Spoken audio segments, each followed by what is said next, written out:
Well, I'm Jamie Collins, and we are here today to talk about heuristics and the automatic and reflective systems, really overcoming your natural tendency to resist what's good for you, to live good and healthy.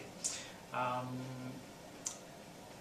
not a psychologist, even though we're going to talk about psychology. I'm not a healthcare provider. I'm just a guy who is passionate about physical fitness and eating right and healthy living. The information that I'm going to talk about today is really based on this book, or a portion of this book, actually called Nudge by Richard Thaler and Sunstein.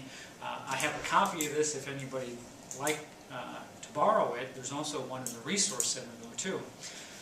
So everything that I'm going to talk about is in here in much greater detail than we'll cover here today. Basically, I'm going to lay out a very unscientific approach to this, but really talk about some things that might provide you some insights into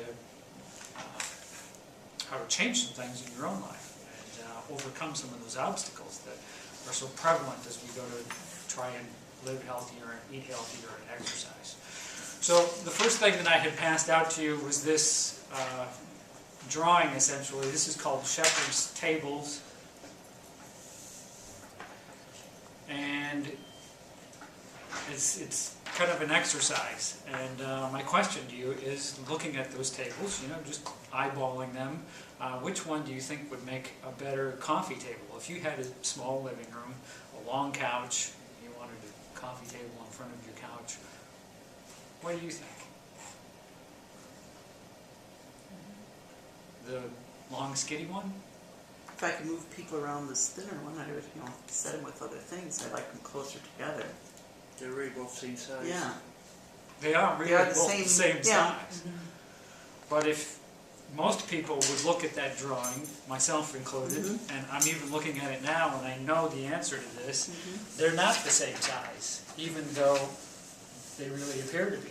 And that's the trick in our brain, just because this thing is oriented just a little bit differently. Our brain sees something different, processes that information, and that's what this automatic and reflexive systems of thinking are really all about. It's kind of like the difference between Homer Simpson and Dr. Spock. Homer Simpson does things, he just reacts to them automatically and with no thinking involved at all, and Dr. Spock methodically answers all questions based on science and evidence.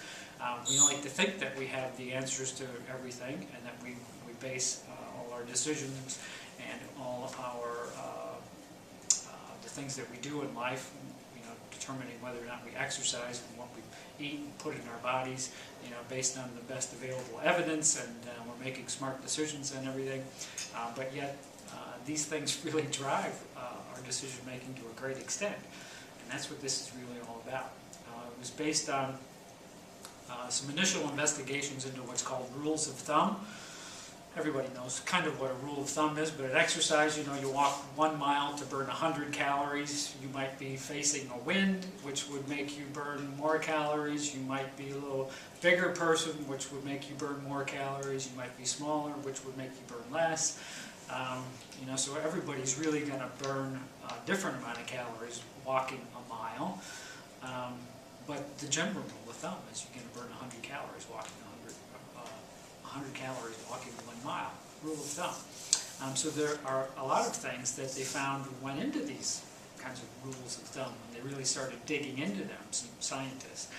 And I've listed them here on the other handout, and we'll go through them very briefly. Again, the book covers them in much more detail, but let's talk about each one of them. Anchoring is that that heuristic that has you look at unrelated information, but that information impacts the way you see things. In other words, if I asked you to take your phone number, the last 3 digits minus 300, and add a couple of hundred to that, so say it's 500, and then based on that, tell me if what you estimate Attila the Hun invaded Rome. What year? Was it before 500 for me, on my phone number, or after?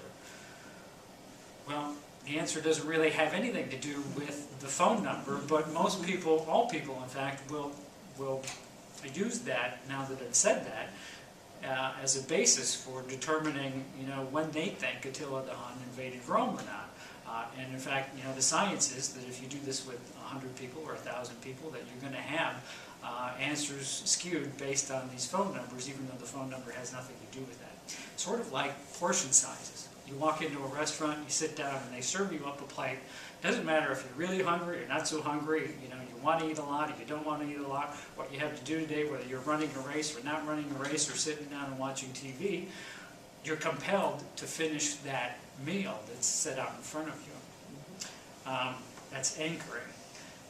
What about the people you spend time with as well? Your family members, your friends. If they're exercising or not exercising, if they're eating right or not eating right on any given day, that's an anchor as well that, compels you to do something that, is completely unrelated or against your best interests, really. Framing is something that is very similar to that. It's how we see and talk about things that irrationally affects our judgment. Sort of like a picture frame.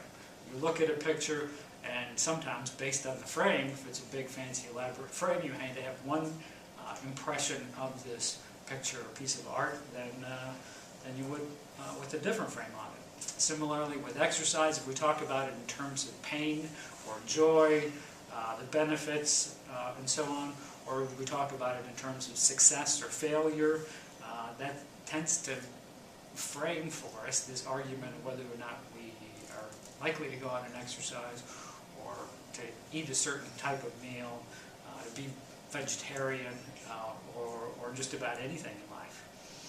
The availability heuristic helps us assess risk, something like the likelihood of a terrorist attack. Terrorist attack here in small town Wisconsin today is pretty darn low, so you feel pretty free to go outside your house and engage in your own activities. But let's take a look at and think about this in terms of the likelihood of heart disease, diabetes, stroke, some of the common chronic illnesses and things that can befall us and wreak havoc on our lives. That are much more likely than a terrorist attack, and yet, depending on our personal experience with each of these things, we may or may not see that as a driving force in doing what we feel we need to do to live a healthy life again. Representativeness is categorizing that helps us judge otherwise random events. Putting people in certain buckets, for example. I'm an exerciser or I'm not an exerciser. I'm an athlete or I'm not an athlete. I'm too big to exercise. I'm a slow walker. I'm a runner. I'm not a runner. All of these things impact us. So many times I've gone to races and I've seen people, that they don't look like they're a marathoner, but yet they're lining up at a marathon. Awesome for them, because they internally see themselves as this athlete, and they know that they can complete that race. So many others do not. Resist that temptation to categorize yourself that way. Optimism, overconfidence, it affects us in marriage, driving, drinking and driving. We all get married, or a lot of us get married, even though the divorce rate is 1 in 2. So even though the success rate of a marriage is about 50-50, none of us ever goes into a marriage thinking that we're the ones that are going to get divorced. Sort of like, heart attack, stroke, dementia, diabetes, and these other things that can befall us. We tend to walk around thinking that we're not the ones that are going to have dementia. It's the other person. And, even though that the exercise and the eating right impacts our likelihood to have these awful things befall us in life, we tend to resist, that type of healthy living that will reduce those things. So optimism and overconfidence. Sometimes optimism is a really good thing, powerful force in life. In other ways, it helps us, it makes us resist what we should be doing in life. These other, that last two that I'm listing here, gains and losses and status quo bias, are two things that are very closely related, I think anyway. There are some distinctions here, but gains and losses is basically you're perceiving that loss will make you very much more unhappy than a gain will make you happy. Sort of like if I buy a new fancy smartphone, and that smartphone is going to kind of make me happy for a little while. But losing that smartphone, dropping it in the toilet or something, is going to make me at least twice as unhappy as getting the new smartphone will make me happy. Status quo bias is somewhat similar to that. It's similar to the trial magazine offers, or that's what makes the trial magazine offers work for you. They send you out this announcement that says, sign up for this magazine, you get it, the first issue or two free in the mail, and then you're free to cancel after that. And of course, very few people will ever cancel that subscription. They'll say, yeah, whatever, and just let it keep on going. In both of these cases, what's similar between these two things is that, there's some inertia there. You sign up for that magazine, or you make certain decisions, and you tend to stick with those decisions no matter what new information and what else comes along. And that also keeps us on the couch as opposed to getting us out and doing things. That makes us eat what we ate yesterday and not eat today what we think and know is really good for us. So what I'm proposing here is really, a new way of thinking about how you think about things, and realizing that we're all human, we all have frailties and fallibilities, and we all engage in these ways of thinking. But and realizing that, and in having an awareness of them, we can indeed overcome some of those things, overcoming our natural tendency to resist living a more healthy lifestyle. There you have it.